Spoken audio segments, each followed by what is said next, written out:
Les métiers des ressources humaines sont des métiers qui allient à la fois beaucoup de relationnel et également une grande technicité.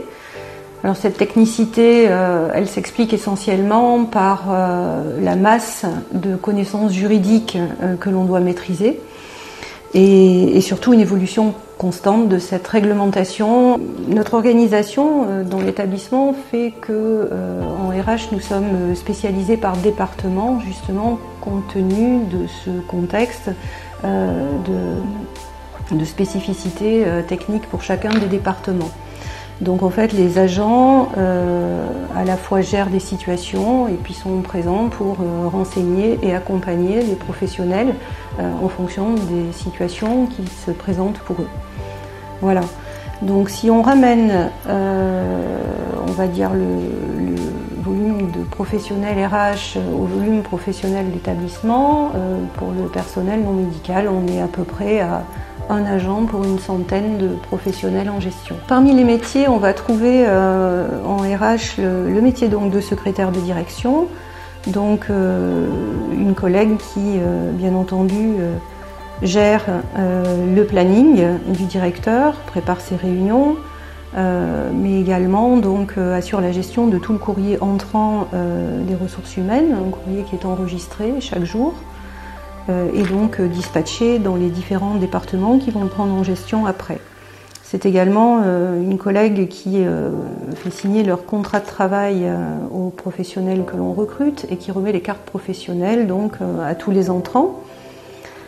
Elle assure également donc, les publications de vacances de poste en interne, publication des notes de service, et puis aussi elle s'occupe du comité technique d'établissement, donc elle le gère du début à la fin, c'est-à-dire à la fois elle organise les réunions, et puis elle assure la frappe du procès-verbal, en sachant qu'on a entre 4 et 6 heures de bande enregistrées pour chaque séance, et qu'on a une séance par trimestre. Derrière, elle assure le suivi des décisions qui sont prises au niveau du CTE. On a également donc pour le département recrutement carrière donc des professionnels donc qui à la fois assurent les entretiens de recrutement.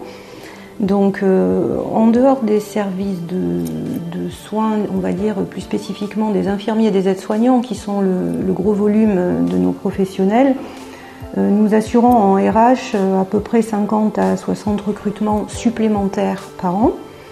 Donc ça veut dire à peu près entre 300 et 350 entretiens par an et à peu près 2500 CV que l'on reçoit chaque année. On organise également des concours, donc l'organisation des concours c'est une trentaine de postes ouverts chaque année et donc des concours à la fois sur titre et sur épreuve quelquefois selon les professionnels.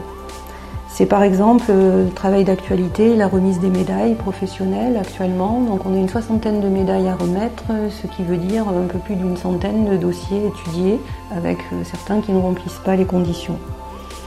Donc on assure bien évidemment tout ce qui est gestion de l'avancement, donc avancement d'échelon, avancement de grade.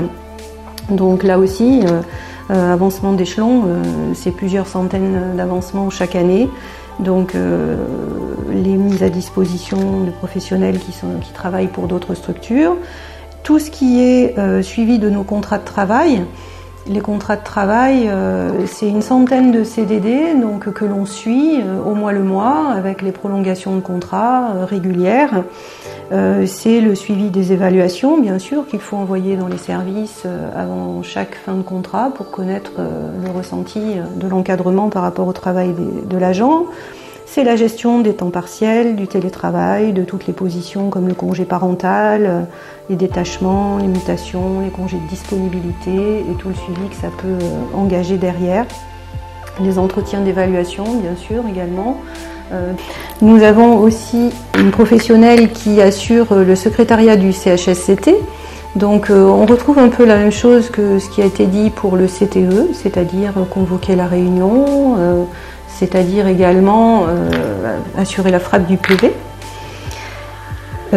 C'est une professionnelle qui gère aussi la commission des travaux, qui gère aussi le rapport violence qui est établi chaque année à partir d'une analyse statistique des événements indésirables. Donc nous avons aussi un département qui s'occupe plus particulièrement de l'absentéisme et de la santé au travail. Donc ces professionnels gèrent le suivi des arrêts maladie. Nous avons actuellement, on va dire, un volume de 15 à 20 000 jours d'arrêts maladie, congés maladie ordinaires qui sont saisis chaque année. Elle gère à peu près une centaine également de déclarations d'accidents du travail et donc bien sûr le montage du dossier, mais également tout son suivi derrière, le suivi lorsqu'il y a des soins, lorsque on doit rembourser donc des frais derrière de pharmacie, de professionnels, de consultation médicale, etc. ou d'hospitalisation. Ce sont également donc le suivi des congés de longue maladie, longue durée, maladie professionnelle. Donc on est sur un volume de 30 à 40 dossiers aussi en gestion chaque année, avec un suivi régulier en fonction des prolongations demandées, des avis du comité médical ou de la commission de réforme. Donc elles suivent également toutes ces situations-là, les congés maternité bien évidemment, et le temps partiel thérapeutique qui se développe également beaucoup. Et nous avons également un département dans lequel se gère également le temps de travail et les retraites, donc tout ce qui est en lien avec Chronos, la gestion des plannings, avec beaucoup de relations et de contacts avec les professionnels d'encadrement, mais également les agents eux-mêmes qui appellent pour se renseigner, connaître leurs droits, faire un état de leur RTT, congés, etc. Elle gère également toutes les autorisations d'absence diverses et variées, et là c'est un volume d'au moins une dizaine par jour qui arrive. Et puis nous avons aussi la gestion des dossiers retraite, donc de professionnels qui travaillent sur ces dossiers. Avec actuellement, on est sur un volume de 25, à peu près 25 départs en retraite chaque année. Mais elles font également tout ce qui est travail de simulation pour les professionnels de l'établissement qui se renseignent pour connaître à peu près le montant de leur retraite s'ils partent dans les années qui viennent. En ce qui me concerne, sur un poste d'encadrement, ressources humaines, je travaille davantage donc, sur des fonctions de management, à l'appui des équipes également sur les dossiers les plus complexes. Je participe à des groupes de travail institutionnels, donc par exemple des groupes de travail dans le cadre du projet d'établissement. Je suis coordonnateur du groupe 9, qui est le groupe sur les droits des usagers. Je participe également bien sûr à de la gestion de projet RH pur. Et donc, pour vous donner des exemples, lorsqu'il a été nécessaire de mettre en place les lignes directrices de gestion sur toutes les règles d'avancement et qui viennent remplacer le rôle des commissions paritaires antérieurement, il peut y avoir par exemple en gestion de projet l'organisation des élections professionnelles. Donc ça va être un gros dossier pour l'année prochaine puisqu'on a à nouveau des élections professionnelles qui seront organisées en fin d'année. Donc au service de formation, nous sommes trois personnes et nous occupions de la formation médicale et non médicale. Donc au service de formation, nous prenons en charge tous les dossiers de formation de tout le personnel de l'établissement. Alors on construit un plan de formation médical et non médical. Donc pour cela, nous partons d'un recueil des besoins faits auprès de l'ensemble des professionnels de l'établissement. Nous construisons l'évaluation financière de ce plan-là et nous le passons en différentes réunions de cadrage et après en commission du plan au mois d'octobre pour que ça soit validé en CTE au mois de décembre. Au cours de l'année, nous traitons toutes les demandes de formation qui arrivent au niveau, bien sûr, du service de formation et pour cela, nous montons des dossiers que nous créons sur l'outil GESForm qui permet de donner les feuilles d'émargement, d'alimenter l'historique de formation de tous les agents et bien sûr qui permet le remboursement aux agents des frais engagés quand ils partent en formation à l'extérieur. Et c'est le service de formation qui voit ça directement avec l'ANFH pour que l'ANFH puisse rembourser directement les agents.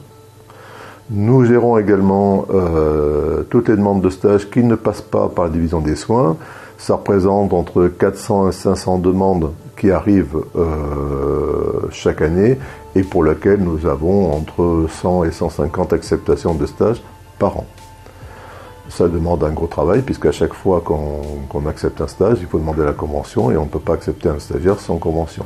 Ensuite, une fois que les formations sont validées, il faut les mettre en place. C'est-à-dire que pour chaque formation, il faut faire des affichettes, les diffuser au niveau de l'établissement, au niveau de l'encadrement, recueillir les formations, recueillir les demandes de formation, signer toutes les demandes de formation avec les acceptations et les refus, demander des priorisations quand il y a trop de demandes, et sélectionner les organismes, demander des dates aux organismes, mettre en place, choisir des salles, mettre en place les formations, accueillir les gens, ouvrir les salles, accueillir les formateurs et après, à chaque fin de formation, faire une clôture de formation en recueillant les avis des agents sur le contenu et la forme de la formation.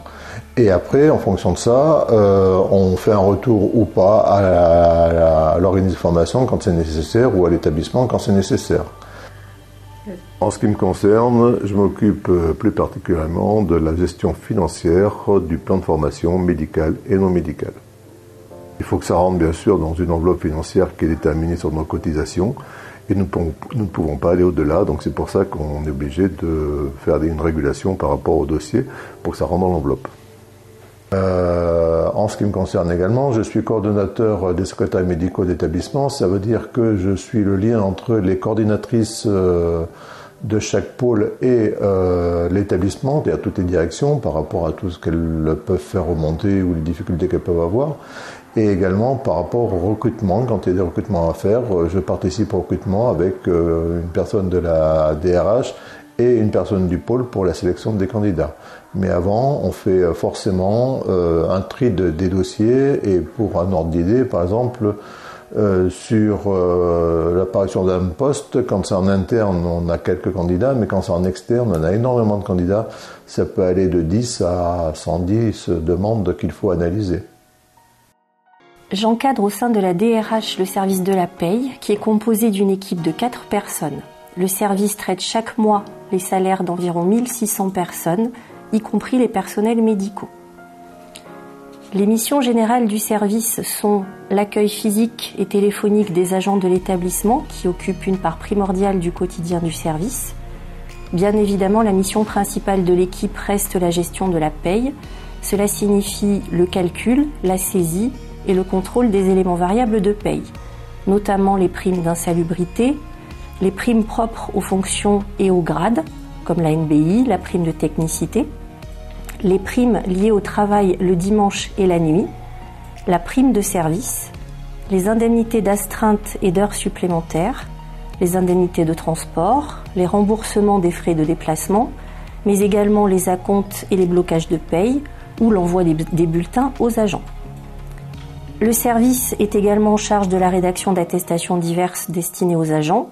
Il s'occupe du traitement des avantages en nature, assure le suivi des remboursements des indemnités journalières de la sécurité sociale. Il traite les ordres de mission et les autorisations de déplacement sur l'intranet, ou encore gère les dossiers relatifs au supplément familial de traitement. Plus spécifiquement, l'adjoint des cadres assure la tenue de tableaux de bord de suivi et d'outils de pilotage.